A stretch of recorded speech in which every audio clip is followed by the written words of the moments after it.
Give me 1 second here. Okay.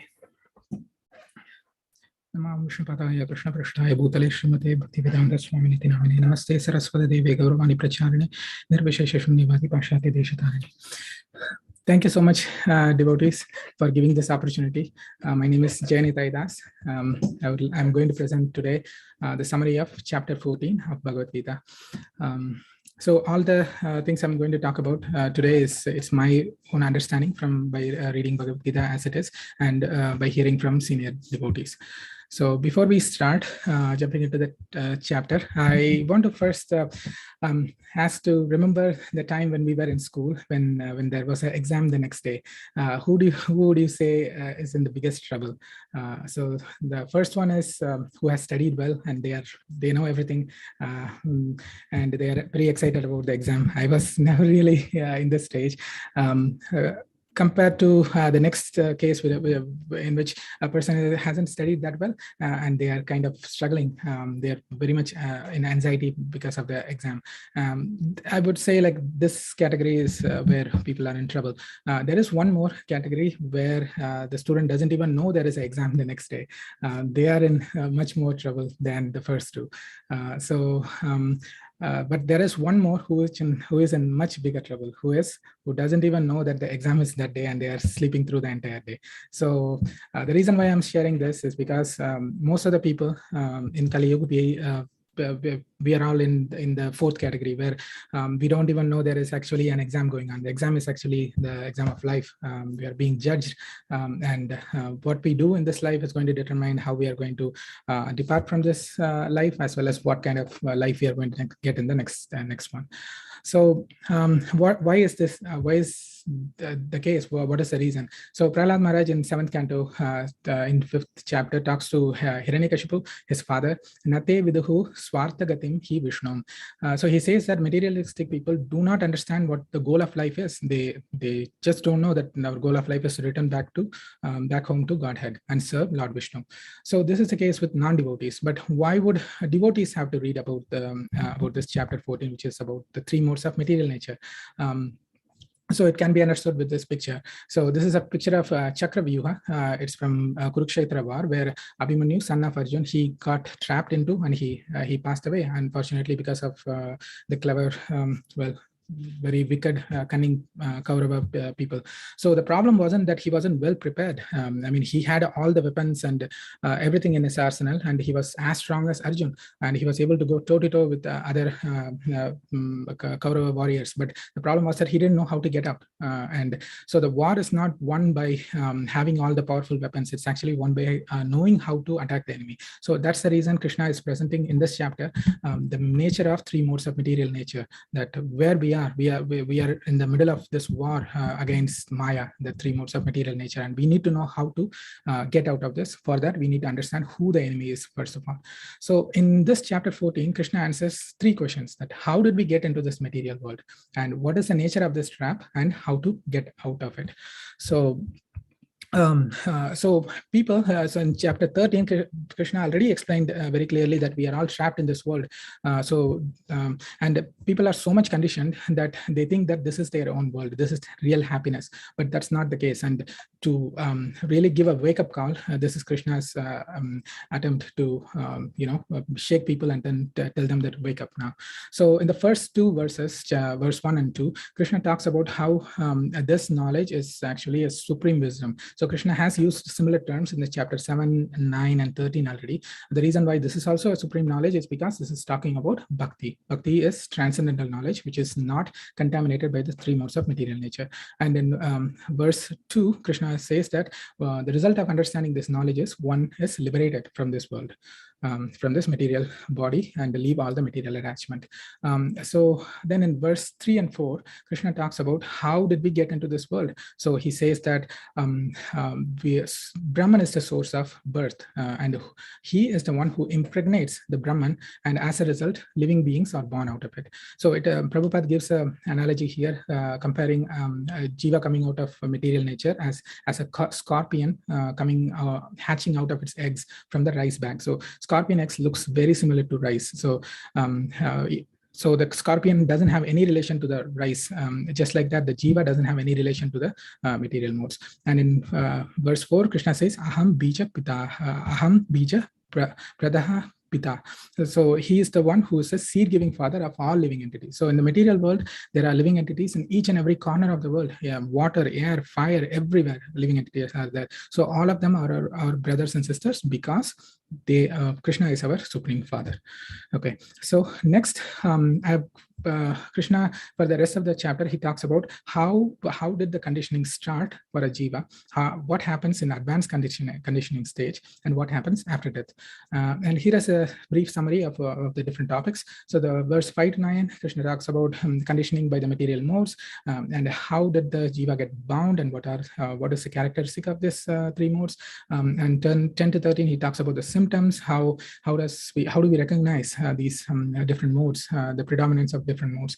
Then 14 to 18, he talks about what is the effect of the conditioning, which is what happens after we die, and as well as what do we carry from this life, or even during this life, what do we gain by being in this modes of nature. And in 19 to 27, that's the supreme knowledge, which is transcending the three modes, which is the ultimate goal of this human form of life.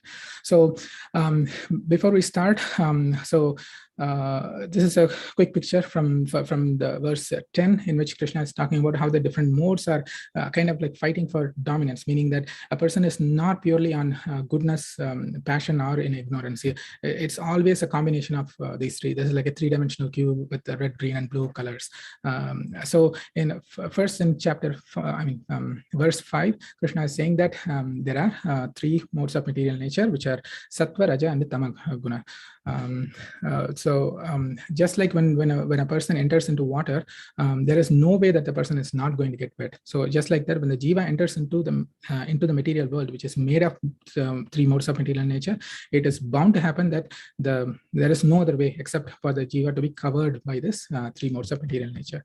So I've tried to put together a summary of verses 6 down to 18. This is in which Krishna talks the different characteristics of these three modes, how a jiva gets conditioned, what are the symptoms when a jiva gets conditioned in a particular mode, then what is the destination, and what does it lead to. So the most important one is the mode of goodness. In the mode of goodness, a person is conditioned by happiness and knowledge. So in happiness and knowledge, people in general, they think that happiness and knowledge is all in all, meaning that there is nothing beyond this. We are so happy, that's what we always crave for, and we get so much knowledge. Why is this bad?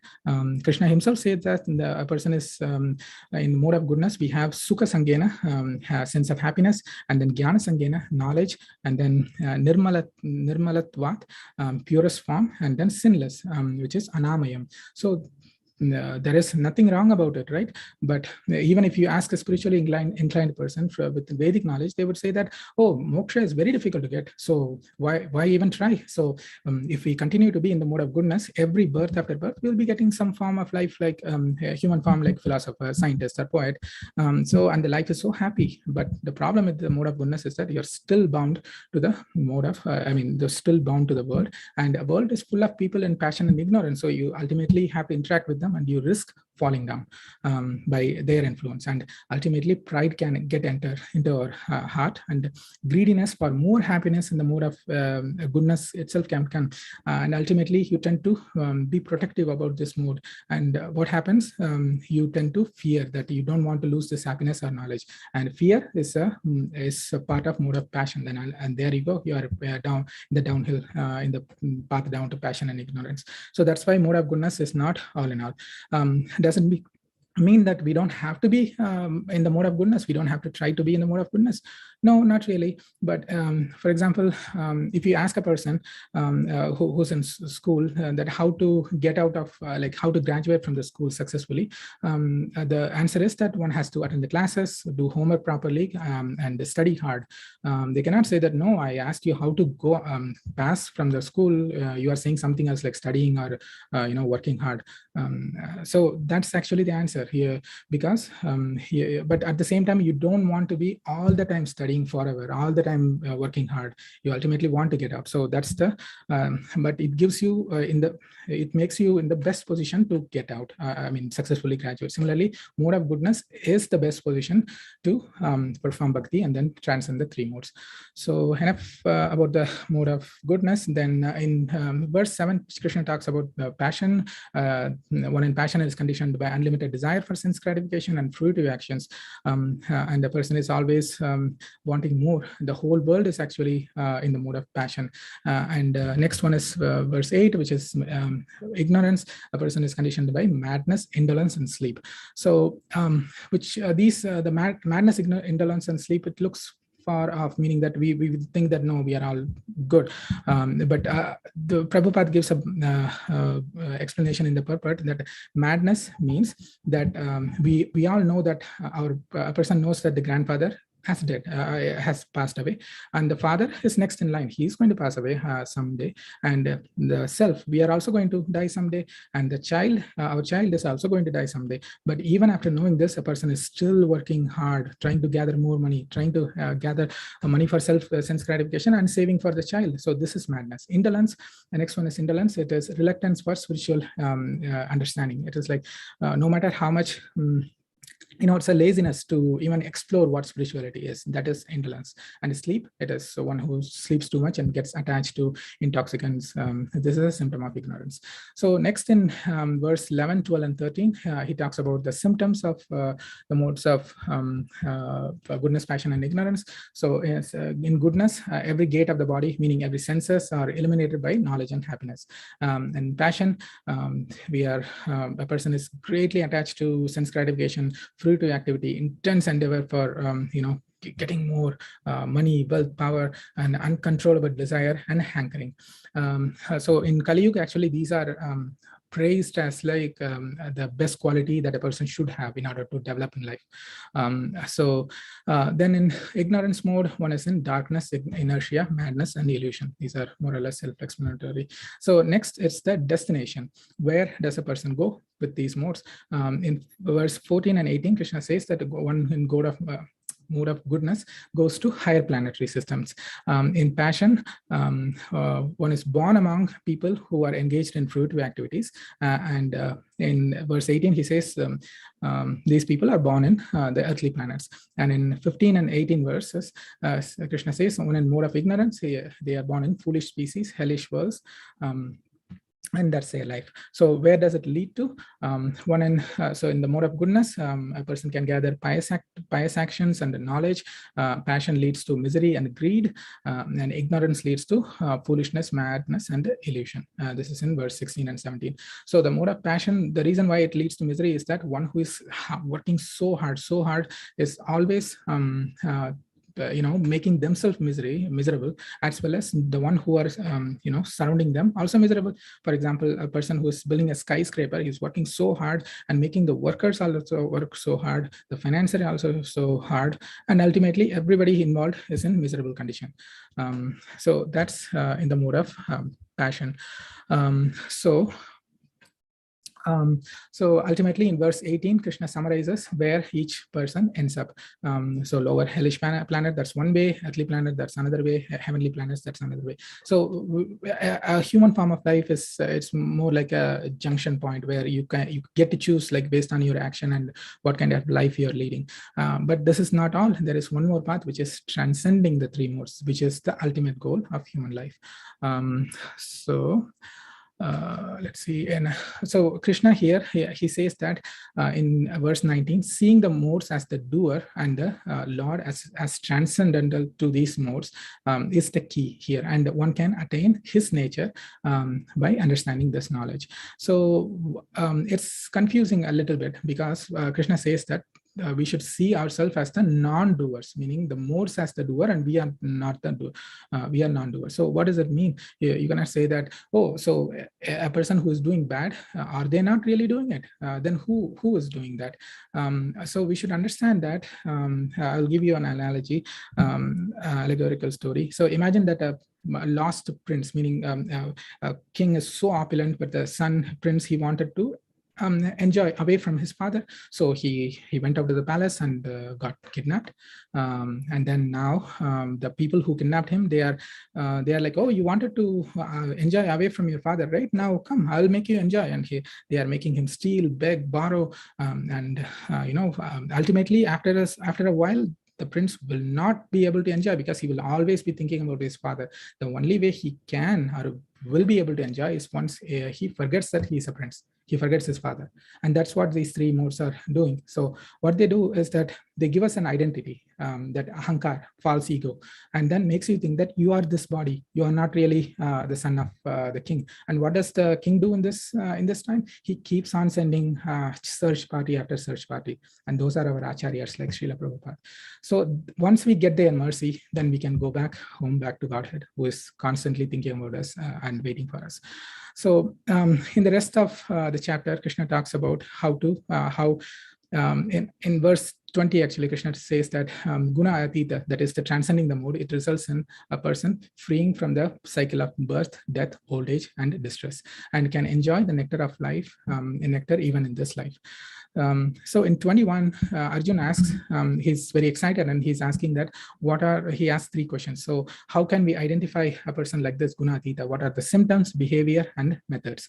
In this, Krishna, he talks about the symptoms first, which is elimination, attachment, and who does not hate these things, elimination, attachment, and delusion.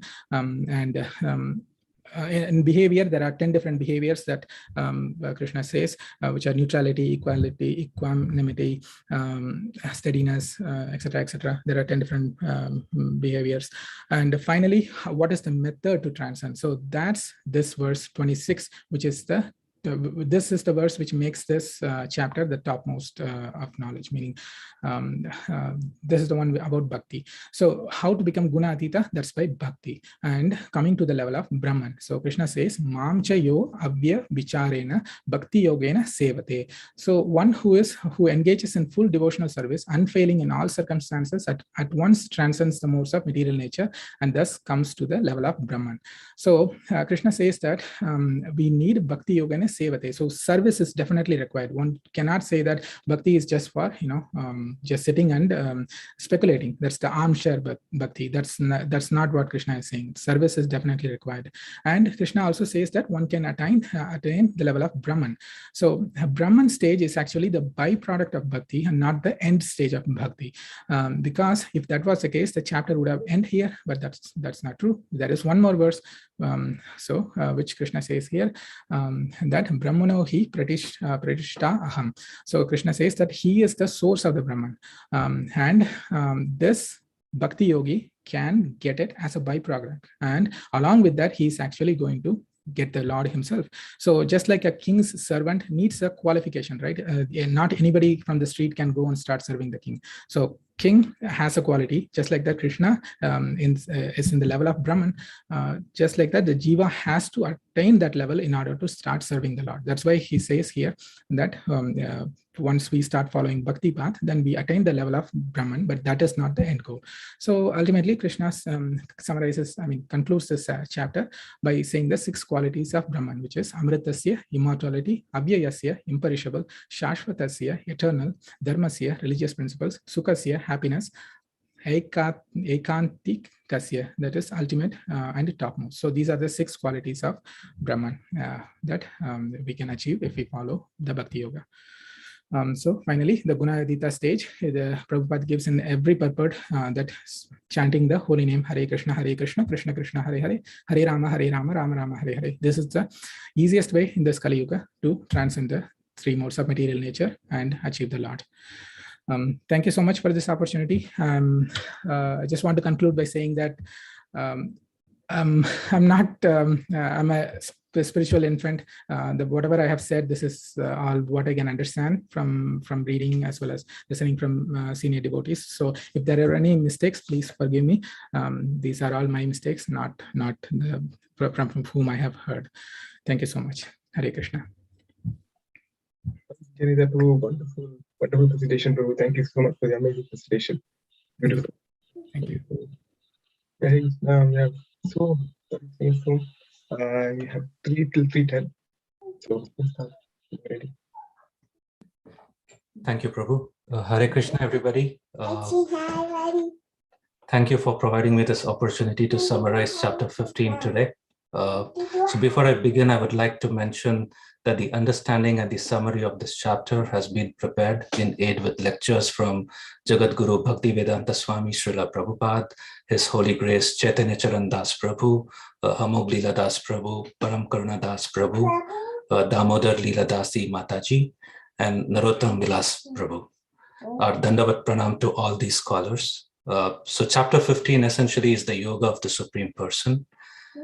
So in chapter 13, Narottam Vilas Prabhu very nicely highlighted the concepts of Prakriti, Purusha, Kshetra, Kshetragna, knowledge, and the object of knowledge.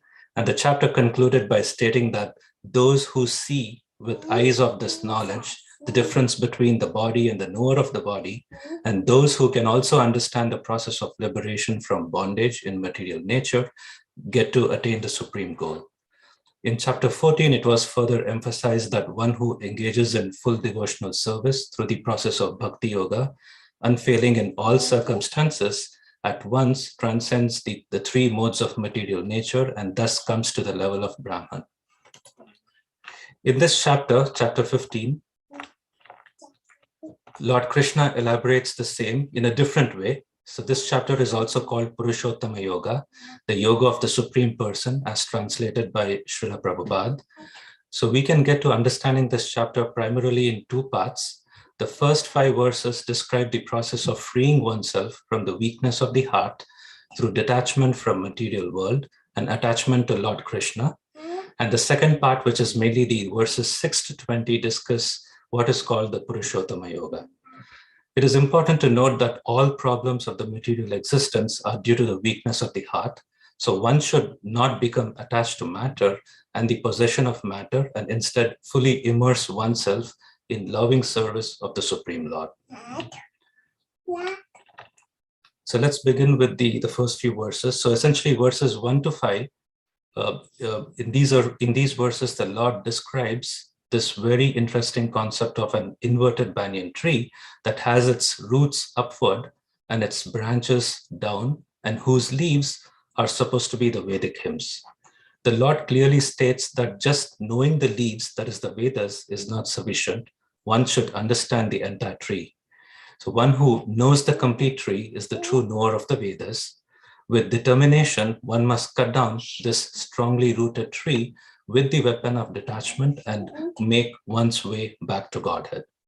So material existence is the soul's existence within the arena of matter, and this inverted tree essentially represents the material existence. The inverted form of the tree mainly represents the material world, where things are normally always upside down. Things never go the way we want them to go. They always tend to go in the opposite direction. So this verse explains to us the fact that this inverted tree is a mere reflection of the true spiritual world, which is truly eternal. Matter, as we know, is perishable. It appears and disappears, and we always tend to get attached to the material forms, which tend to be not permanent, and which is the ultimate cause of all the suffering in this world today. So Lord Krishna clearly states that the true purpose of the Vedas is to cut down this reflected tree and attain the real tree of the spiritual world. So verse 2 describes this tree as not only inverted, but it also provides us its complicated grasp on one's mind. So things here are not only upside down, but also go up and down. So in the transmigration trajectory, one can go upwards or downwards like the branches of the tree, which are in turn nourished by the 3 modes of material nature. The twigs are supposed to be the objects of the senses, and this tree also has roots that go down, and these are bound to the fruitive action of the human society. So verses 3 to 4 are indicating that this tree is too complicated to understand, and what is more important for us here is to disentangle ourselves from this tree, which is representative of the material world. So we are currently bound to this through our desires and attachment, which are very, very strongly rooted. By the weapon of detachment and determination, we have to cut down this tree. The spiritual abode that one attains through this process of detachment is the eternal kingdom of the Supreme Person. Srila Prabhupada highlights one very beautiful concept here regarding detachment.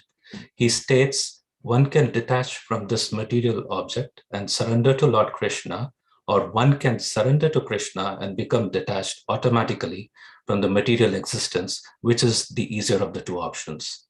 So because of Krishna's mercy, detachment happens. So we can surrender from anywhere we are. Hare Krishna. Verse 15, so next we get to understanding what this process of surrendering is. So one should know by the cultivation of real knowledge that he is not Lord of material nature. The Supreme Personality of Godhead is the Lord of everything here, both in the material as well as the spiritual worlds. So this is the first qualification. When one is free from this delusion caused by pride, he can begin the process of surrender. One has to get out of this false notion that the human society is the proprietor of this world. When one is free from such a false notion, he becomes free from all false associations caused by familial, social, as well as the national affections. When one becomes free from dual conceptions such as happiness and distress, pleasure and pain, he becomes fully situated in knowledge, and then it is possible for him to surrender to the Supreme Personality of Godhead. So in the remaining verses, we now move on to the Purushwatam Yoga. So we start off by describing the spiritual world, which is the abode of Lord Krishna, known as Krishna Loka or Goloka Vrindavana, where there is no need of sunshine, moonshine, fire, or electricity, because all the planets of Goloka Vrindavana are supposed to be self-luminous. The effulgence of Brahmajyoti and that of all the planets of Goloka Vrindavana are the Vaikunthas that are emanating from Goloka Vrindavana. The chief of all the planets of Vaikunthas is essentially Goloka Vrindavana. So one should be very captivated by listening to this information. So one should desire to transfer himself to that eternal world and also extricate himself from the false reflection of this reality today. So the word Paramam Mama is very important in this verse. What it says is that every nook and corner is the property of the Supreme Lord. The whole spiritual world is illuminated by the internal potency of the Supreme Lord, not the suns or the moons or the stars. So that supreme abode can be achieved only by surrender and by no other means. So verse 7 talks about the primary expansions of the Lord, also called Vishnu Tattva, and the secondary expansions are called living entities. So by his primary expansions, he is manifested in various forms like Lord Rama, Narasimha, and all the predominating deities in the Vaikuntha planets. The secondary expansions, that of the living entities, are separated. The separated entities have their identities like the personal expansions.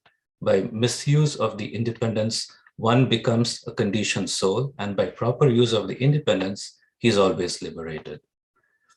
So in the conditioned life, one is dominated by the material modes of nature and forgets the transcendental loving service of the Lord.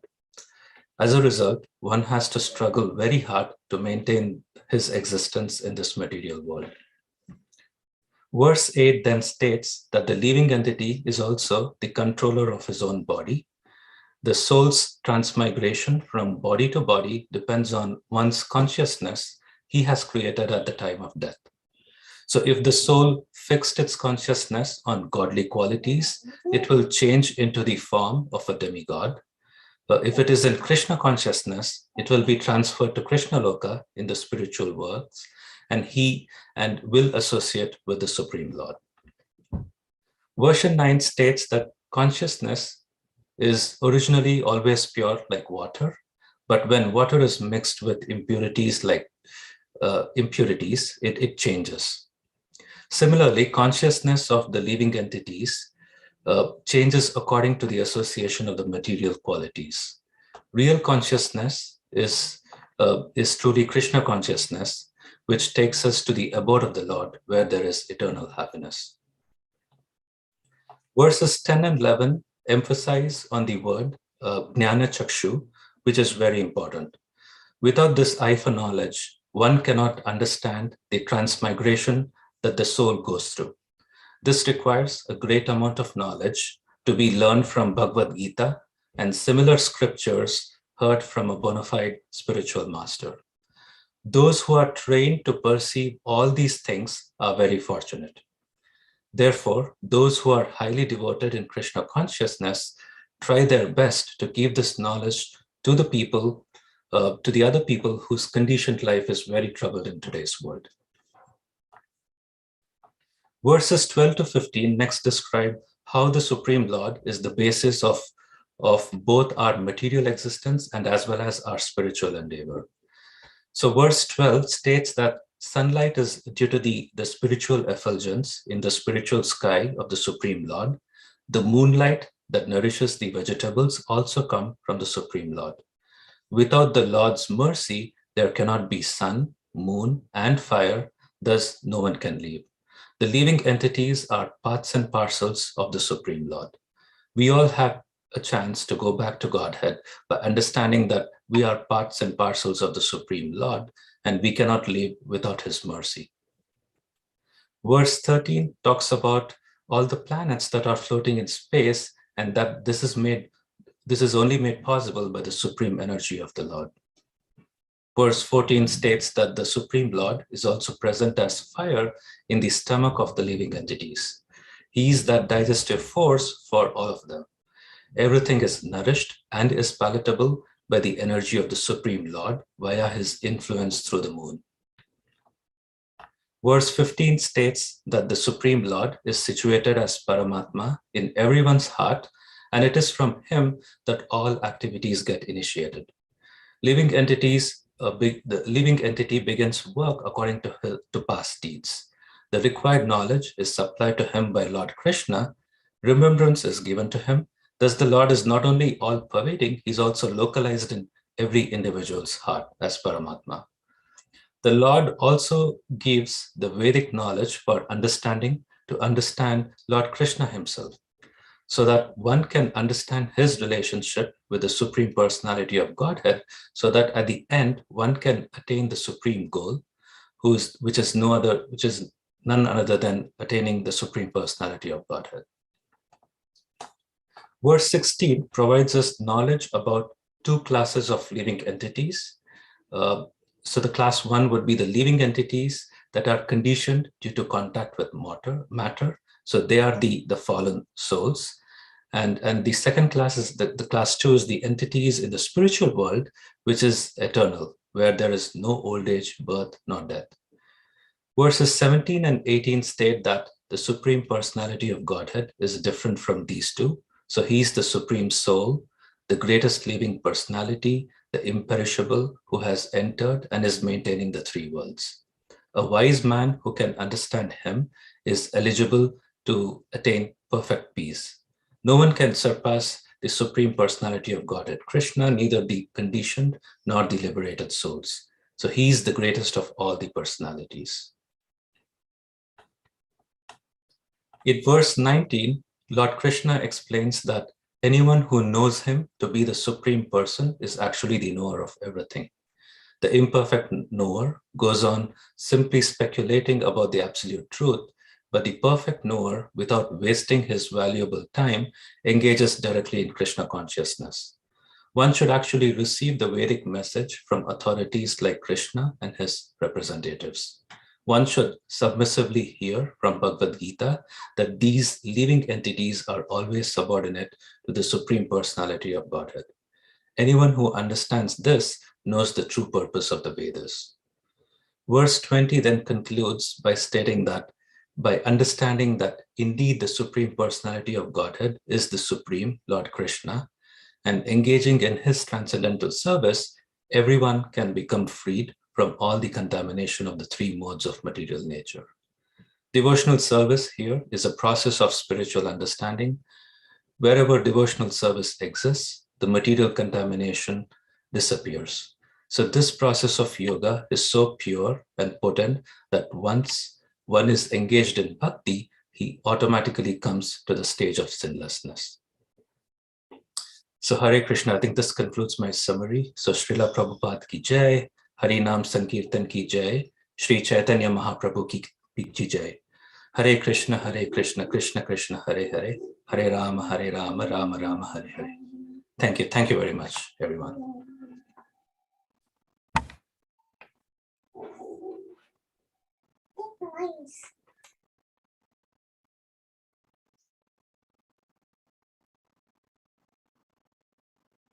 Should I go ahead and do chapter 16 summarization?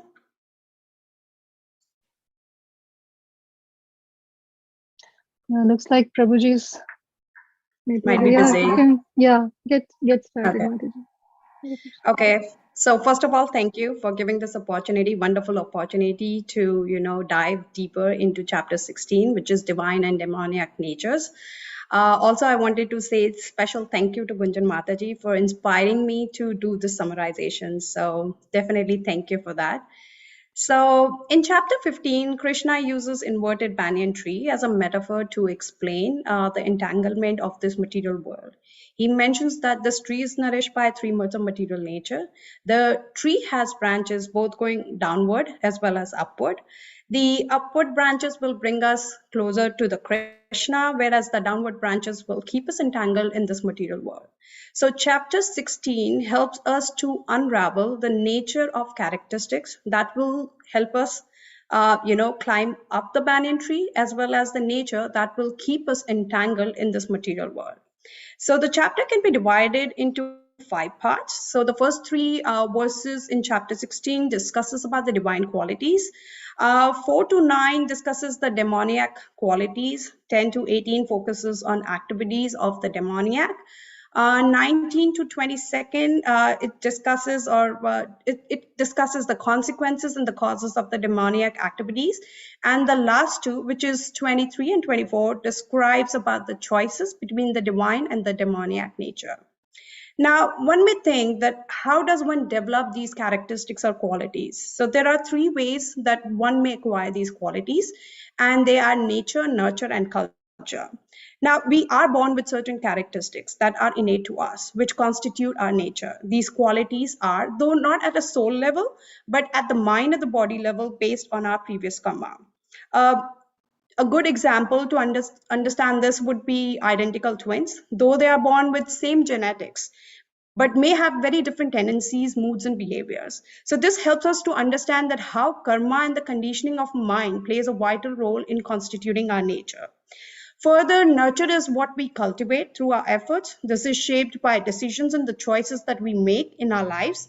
And culture is what we acquire from our surroundings in the form of social customs, social institutions, and the social institutions with which we associate.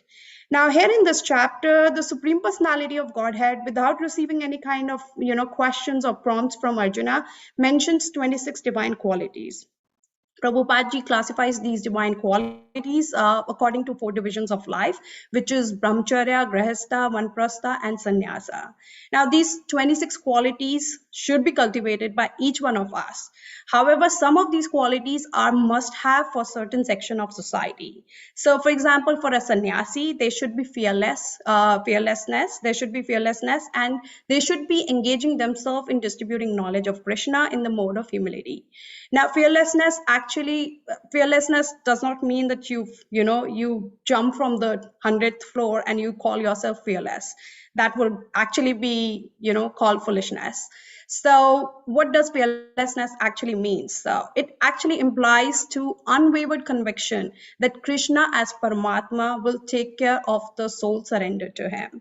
The perfect example of sannyasi is Prabhupada ji, who trusted Krishna wholeheartedly and decided to go to the Western world to teach Krishna consciousness with mere 40 rupees. I mean, I just can't wrap my mind around it. Then it comes to grahastha. So the qualities which are mentioned are charity, self-control, and sacrifices. Now, charity, if done in the mode of passion or ignorance, is nothing but wastage of money. anything which is done for promoting Krishna consciousness is the right kind of charity. Any charity done for promoting Krishna consciousness is the right kind of charity. Further, self-control implies controlling senses. The purpose of indulging into sex life is not for sense gratification, but to beget children who will be given right platform for spiritual advancement. The best sacrifices recommended in the age of Kali is Sankirtan Yagna, which in simple words is chanting of Mahamantra, either in the form of japa or Sankirtan, which is like in a group. Further, in words of Srila Prabhupada Ji, when one is accustomed to inoffensive chanting, then his fruit is that he is promoted to, pure love of Godhead or prema. The third section or the stage of life is brahmacharya, which is student life, which is should be a life of celibacy where mind should be engaged in the study of Vedic scriptures and cultivation of spiritual knowledge. Tapas or austerity is specially meant for retired life. A retired man must practice the austerity of mind, body, and tongue. There are certain other characteristics that is applied to all sections of society. Some of them are like all should be simple and straightforward. We should practice ahimsa, which is non-violence, satyam, which is not distorting the truth for personal interest, akrodha, which means checking one's anger, apaisunam, which means not finding faults in others, determination, which means unwavered faith in God in face of failures, and socham means cleanliness of not just mind and body, but also in one's dealings as well. Now, coming to demoniac qualities, demons consider pride, arrogance, conceit, anger, harshness, and ignorance as their true wealth. Krishna further says that those with a demoniac nature do not know, or rather they do not want to follow the spiritual rules and regulations. Typically, someone with a demoniac nature gravitates towards atheism.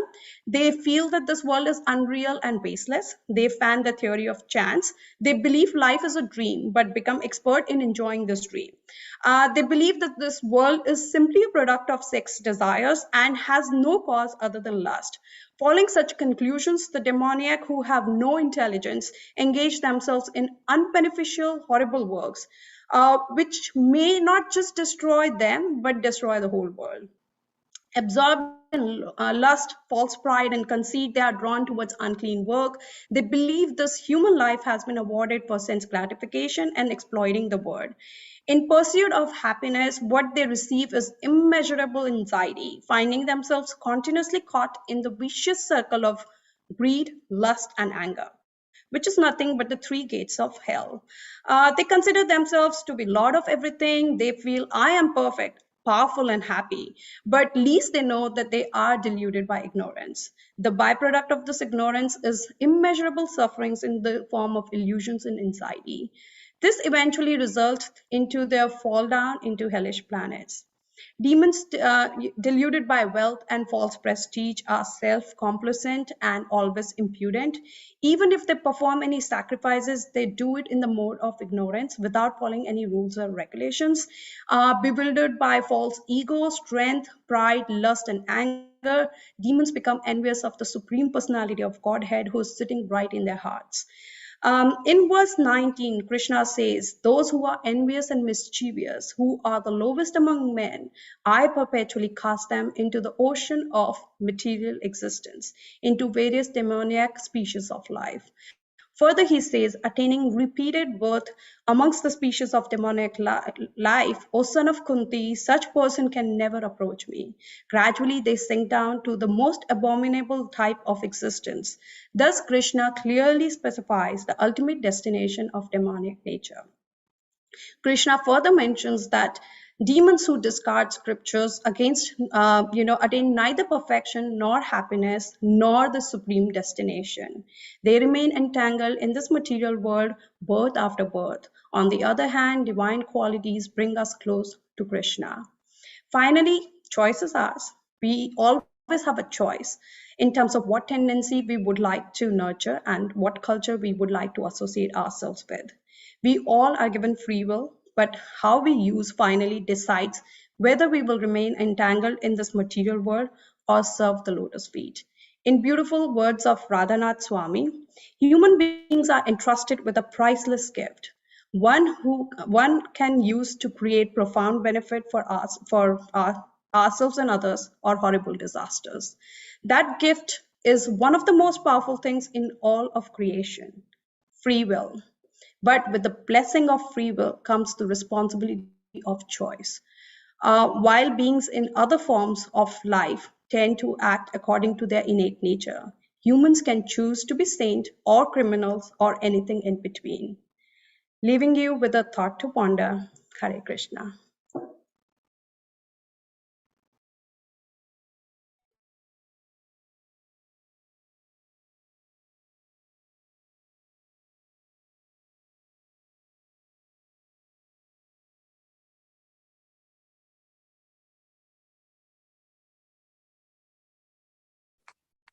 Hare Krishna. Thank you, Mataji. I think Narottam Vilas Prabhu is on mute. So next devotee can kindly start. Thank you for the very nice summary of chapter 15.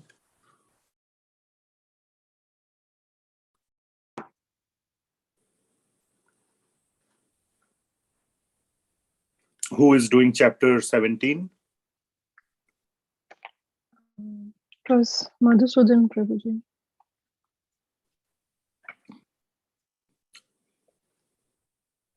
Okay.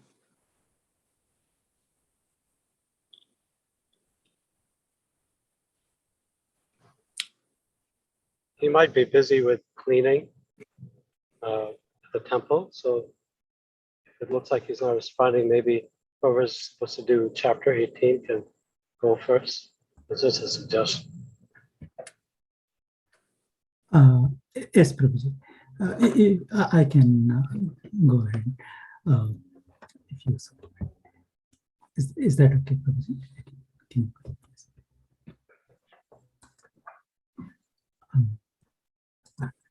Just start.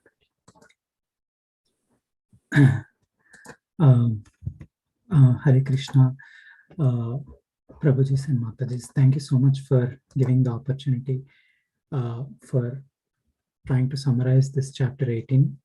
So I've tried to make some slides. So let me go ahead and share this slides.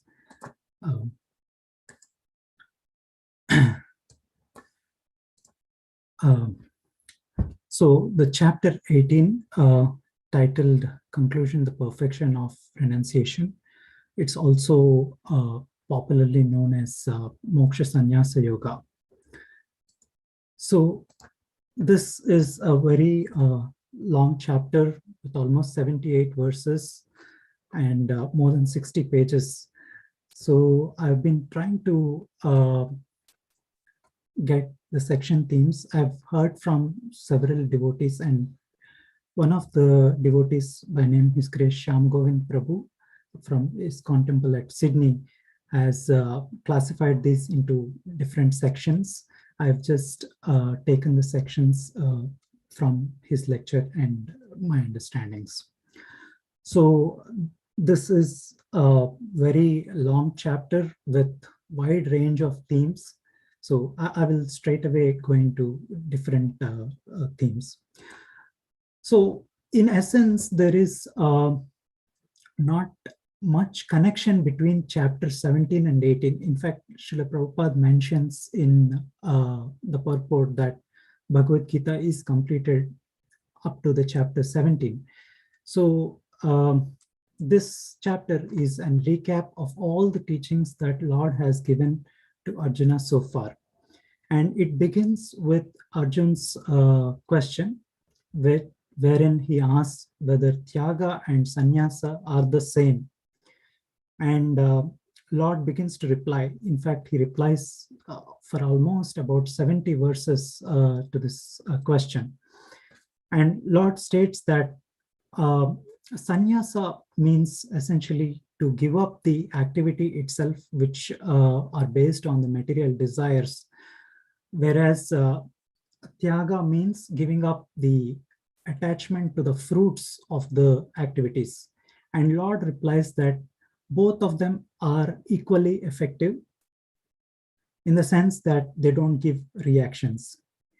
And Lord finally concludes this section by stating that even if one is a sannyasi who has given up all kinds of materialistic activities, he should perform yajna, dana, and tapa, means sacrifice, charity, and austerity, because these purify even the sannyasis or the renounced order of those who are in the renounced order of life. The next section, Lord essentially gives transcendental knowledge to Arjun that we are not the controllers. So if any activity or action is performed, there are number of causes behind that action.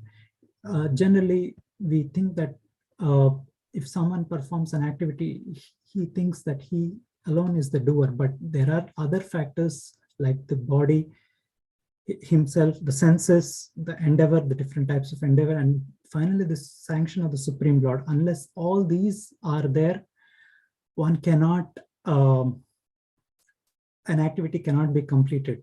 So one must recognize all these factors that are contributing towards action. Otherwise, one is simply acting out of false ego, and it will bind one to reactions. Then, in this section of almost 20 verses, Lord explains the actions or different things in the three modes of nature. In the 17th chapter, he already classifies different types of activities in the three modes. He further explains different actions in the three modes. In the interest of time, I would like to take one of these points, which practically I could see in my life. So Lord basically explains knowledge, gnanam, action, karma, karta, the understanding, determination, and finally happiness.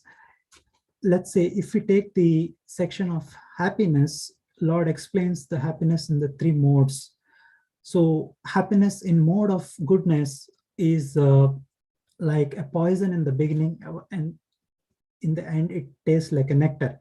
For instance, if we see when we come to devotional service, we have to wake up early in the morning and try to chant our japa and so on. It's very painful process for someone who is just beginning. But if he continues with faith, then he will eventually understand that he is tasting eternal nectar. Then the second type of happiness is mode of passion, which is essentially based on sense gratification. One example I could easily think is, suppose somebody has a tendency to eat a lot of sweets. It tastes like very nice in the beginning, but eventually if he doesn't control his urge to eat sweets, he will end up developing health problems. And happiness in mode of ignorance or illusion is not at all happiness from the beginning to end. One is being always dominated by sleep, lethargy, laziness, and so on. It's never truly a happy position. And the next section, the Lord explains how to transcend from Sakam Karma Yoga to Nishkam Karma Yoga, wherein he explains about the qualities of different varnas, Brahmana, Kshatriya, Vaishya, and Sudra. So in this, the most popular one being the Brahmana's qualities, Samodama, Tapa, Saucham. A Brahmana has to be very austere, he has to be peaceful, he is honest, and so on. So if one performs his prescribed duties as per his varna, then he will not incur any sinful reactions. And slowly he will eventually, with devotion, with addition of bhakti in his life, he will eventually come to the platform of Nishkama Karma Yoga, wherein he doesn't hanker for the results of his activities. The next verses 49 to 55 is a confidential section wherein Lord explains how to transcend, how one transcends from Nishkama Karma Yoga to Jnana Yoga, and then to Brahman platform, and eventually one comes to the devotional service. So while one performs Nishkama Karma Yoga with all self-control and detachment from sense gratification, any type of sense gratification, he would become free from sinful, any kinds of reactions, pious or impious, and he will eventually come to the stage of Brahma Bhuta, wherein he experiences three things. He becomes Prasannatma, he will be very joyful, he doesn't hanker or lament, na sochati na kankshati, and he is equal to all the living entities. So when he attains that Brahma Bhuta stage, he will eventually end up performing pure devotional service. And the next section is verses 56 to 60, wherein Lord assures that if one does if one works in pure devotional service, all the obstacles of conditioned life are removed, and he would experience transcendental happiness. And the next section is about surrendering unto the Supersoul. This is considered to be more confidential knowledge because he is bringing that stage, he's setting the stage towards the most confidential knowledge. So here the Lord is saying that the Lord is present in everyone's heart as Supersoul, and he would give the transcendental happiness to anyone who surrenders to him, surrenders to the Supersoul. And finally, this section, Lord concludes with a very merciful statement that I have now explained whatever I have explained. And he says, Yatha ichasi tatha kuru, means whatever you wish to do, you should do. So, and then the final and the most, so as to say, one of the most important sections in the Bhagavad Gita, the most confidential knowledge, these three verses wherein the Lord says, this knowledge I have explained to you because Arjun is his dearest friend, is very dear friend, and Lord tells him to actually surrender unto him. He says, Manmana bhav madbhakto madhyajimam namaskuru. So he says four important things, both two internal and two external. And then the final shloka, that one must be a fully surrendered soul unto the Supreme Lord. So I was hearing one of the lectures by one of the Sri Vaishnava Acharyas. They describe this as a Charama shloka, wherein where Sripad Ramanujacharya wanted to understand the meaning of this shloka, and he approached his spiritual master several times to understand this shloka. So in other words, Lord, if one fully surrenders unto the Lord, he will be completely delivered, and Lord again assures Ma Suchaha, do not worry. The next section is about the importance of studying and preaching Bhagavad Gita. First, the Lord says that it should not be explained to the envious. And he also eventually gives a Falasruti, that is the benefit of reading and explaining this knowledge to others. If one takes all the troubles to distribute this knowledge, he becomes very, very dear to the Lord. All his sinful reactions are vanished, and pure devotional service is guaranteed to him. And the next section, verses 72 to 73, Lord again asks very mercifully Arjuna that, have you heard attentively? That is the quality of a great teacher. He's always very patient, and if the student doesn't understand, he explains once again.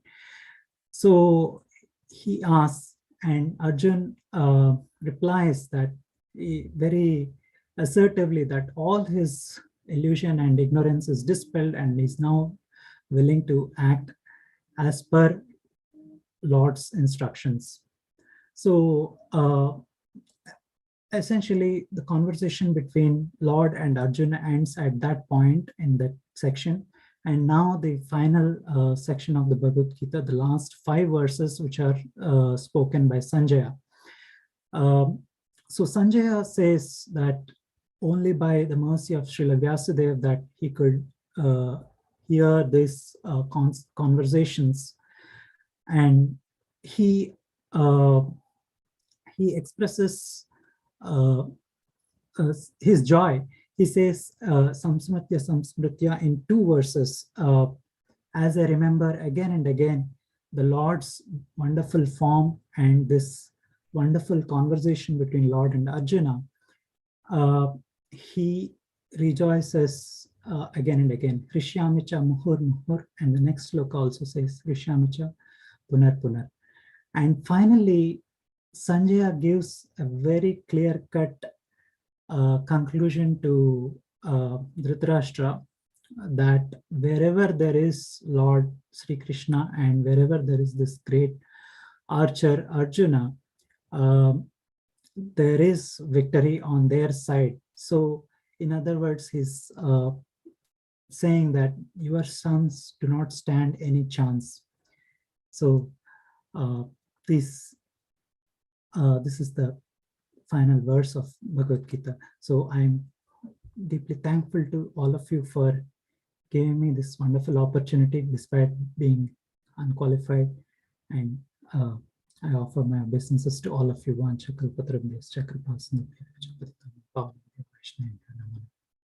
Jai.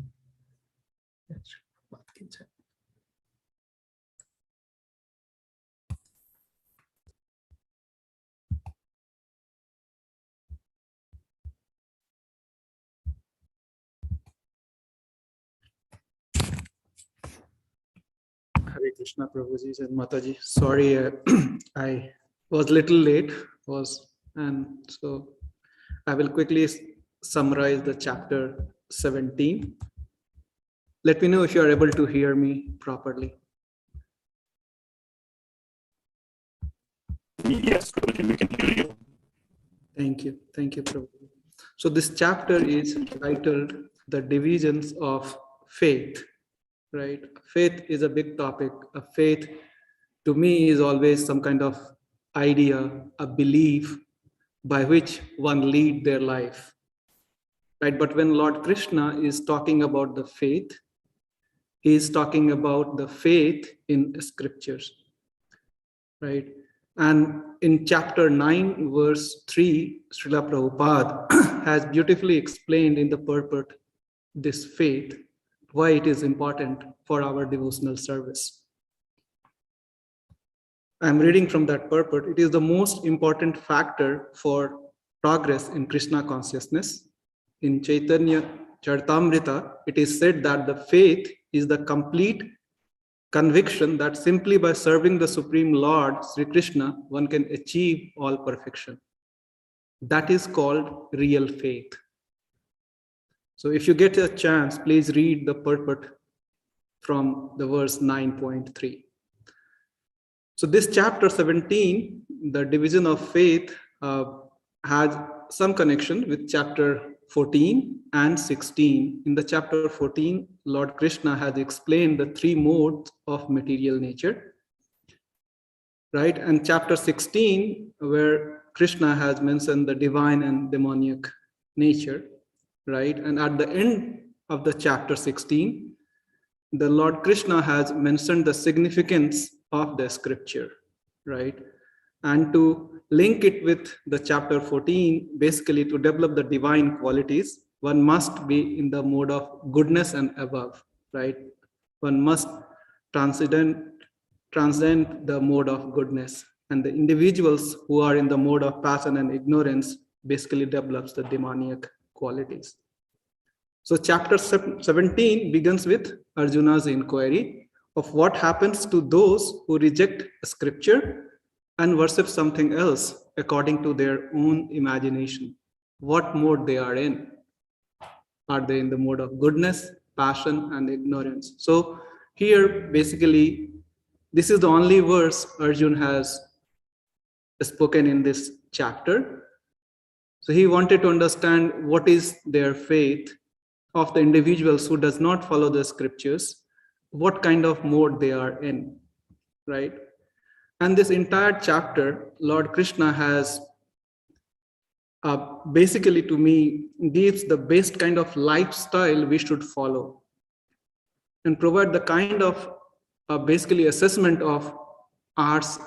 for ourselves where we are, right? And once we know where we are, act with the knowledge which Lord Krishna has provided so far, right? He discusses it from the perspective of what kind of food we eat, what kind of charity one does, what kind of worship we do, what kind of austerities we do. That's explained in this entire chapter.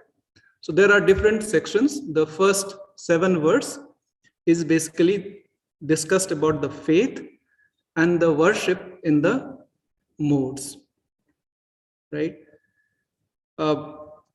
When one does not base his faith in the scriptures, right, his faith becomes based upon his mentality, which is the product of his particular conditioning by the modes. So we know we have 3 modes, the mode of goodness, the passion, and ignorance. And Lord Krishna in the verse 2 and 3 is basically explaining the relationship between those 3 modes and the faith.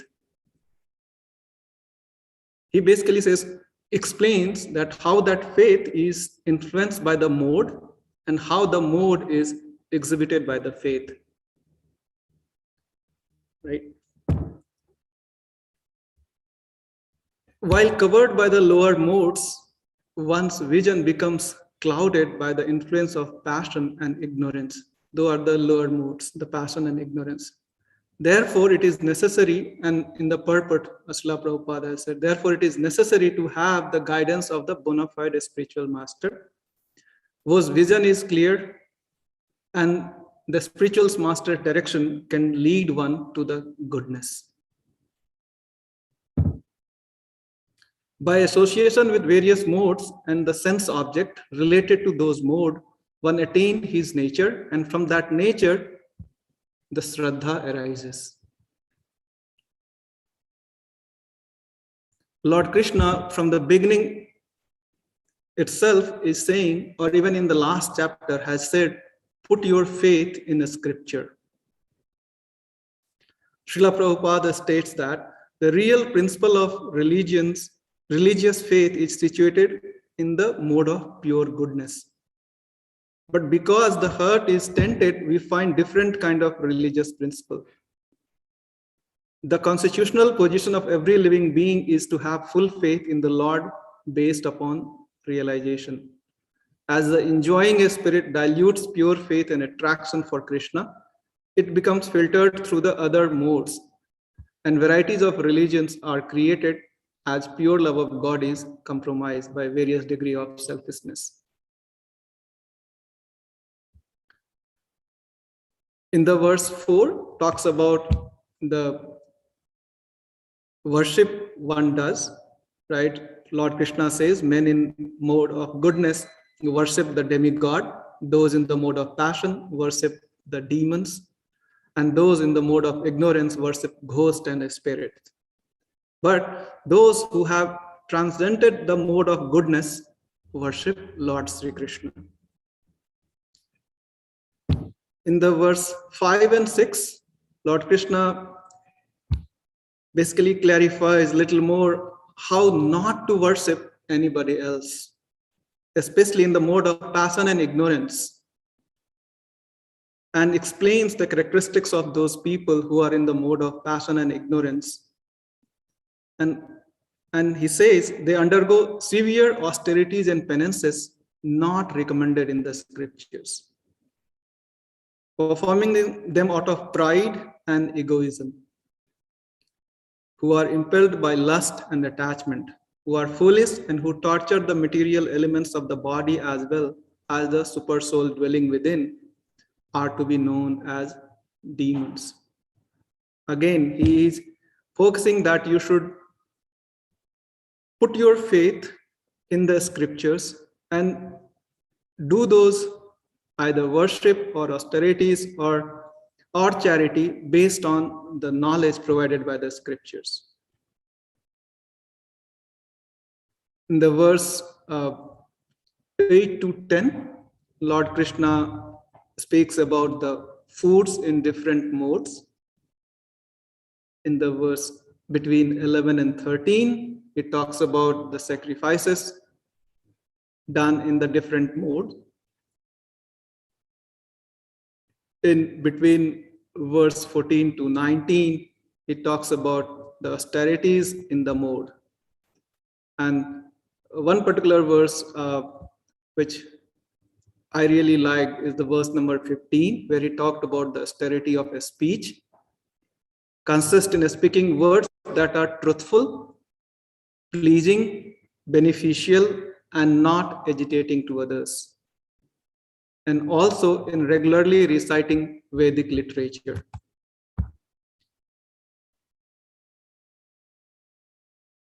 And in the purport, Srila Prabhupada says, at least in the speaking of spiritual circles, the process of speaking in the spiritual circles is to say something upheld by the scriptures. Right? Again, the importance of the scriptures is mentioned. One should at once quote from a scriptural authority to back up what he is saying. One should not make something out of their own mind and then just quote within the spiritual circles.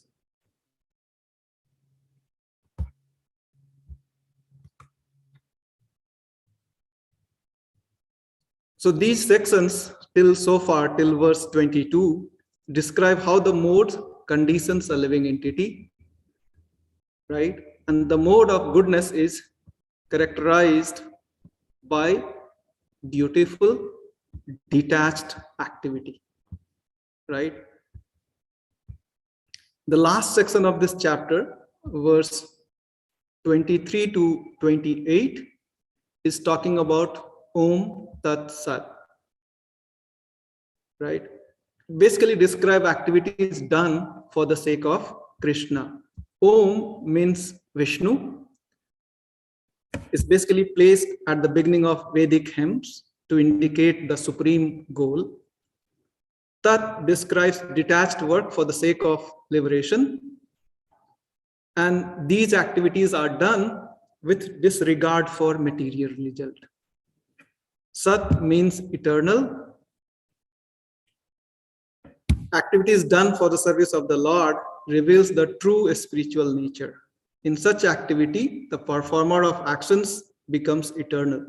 The activities partake of the eternal and the benefit of the activities are eternal.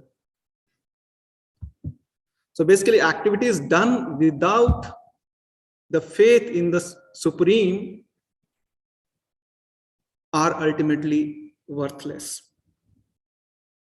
Or we can say simply within the realm of mode of nature and are temporary. Therefore, they are in the perspective of reality, they are useless. There are process for gradual elevation through the modes. And as we said in the beginning, as Srila Prabhupada has said, one has to contact the bona fide spiritual master. Bona fide spiritual master is eligible to transcend the modes altogether by taking directly to pure devotional service. That's what I had to share for this chapter. Please correct me if I have said something, or give feedback if something I have said which was not mentioned or by Srila Prabhupada in this chapter. Thank you. Srila Prabhupada ki jai. Sri Sri Nitai Sachinandan Dev Bhagavan ki jai.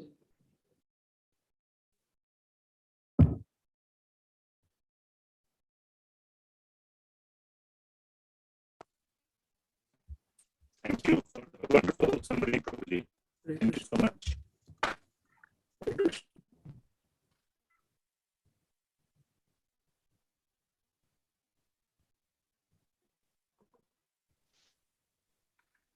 Jai.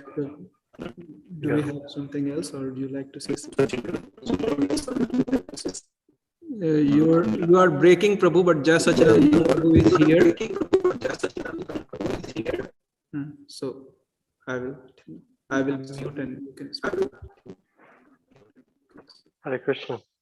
Nice to see you, Paramakara Prabhu. So I think we're done with all 18. We have a little bit of an echo because we're both in the temple.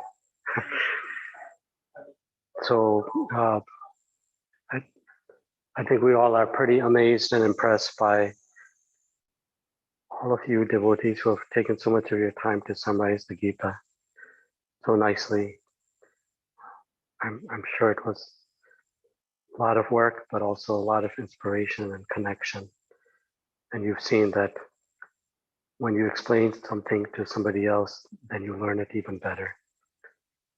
So keep doing this regularly. Brother Vilas Prabhu, we should have all of this, the verses from today, all the sections from today in our YouTube channel, correct?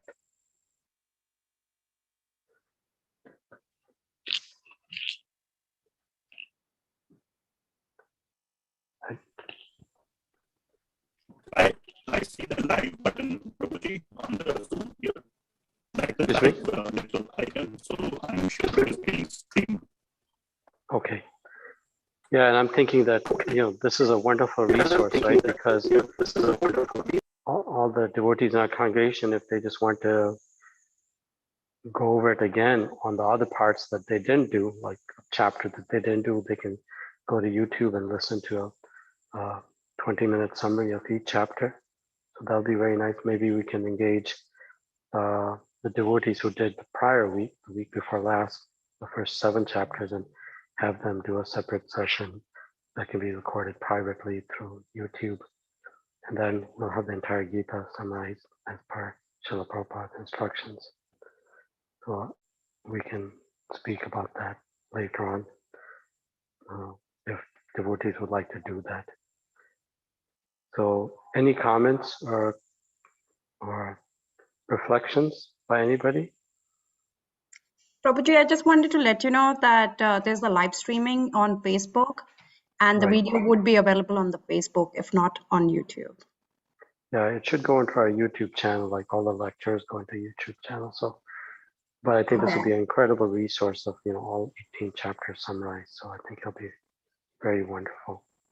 Sure. And also thanks to all the devotees that help, inspire, guide, encourage other devotees to take this summarization process up. I think we can see in Krishna consciousness how together we're much stronger than by ourselves. And that's why Srila Prabhupada created the society as per the instruction of Sri Chaitanya Mahaprabhu. So thank you very much. Anybody else want to have anything to say? Any appreciation, comments?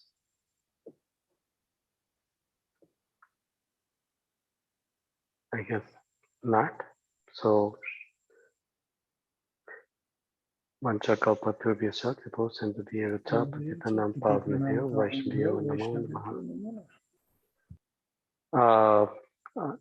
I wasn't here during the daytime, but I understand all of you came and had darshan. So thank you for doing that and engaging with Sri Srinitai Satyanandan and receiving their blessings, so we can speak something that has some value to all of us.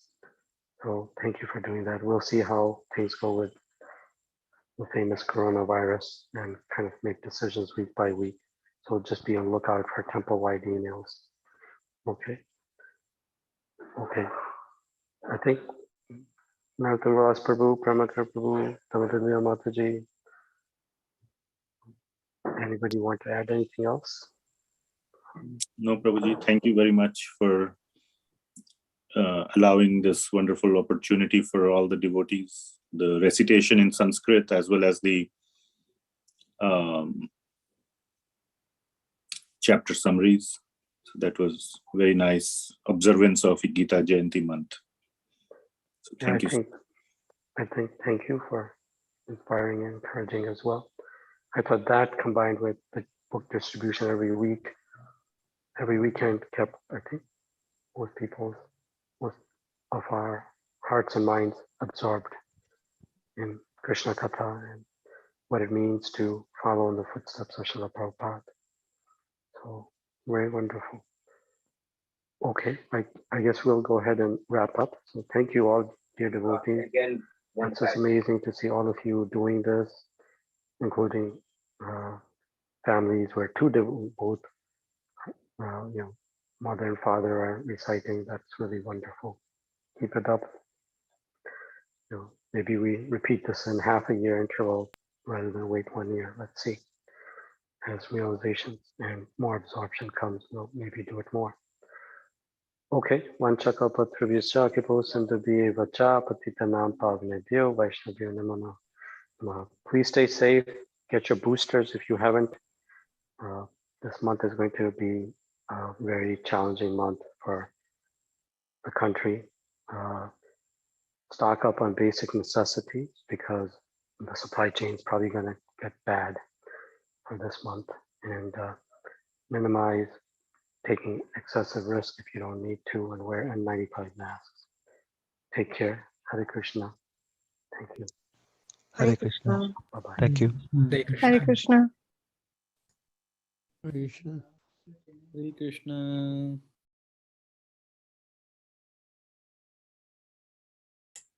Say Hare Krishna. Hare Krishna.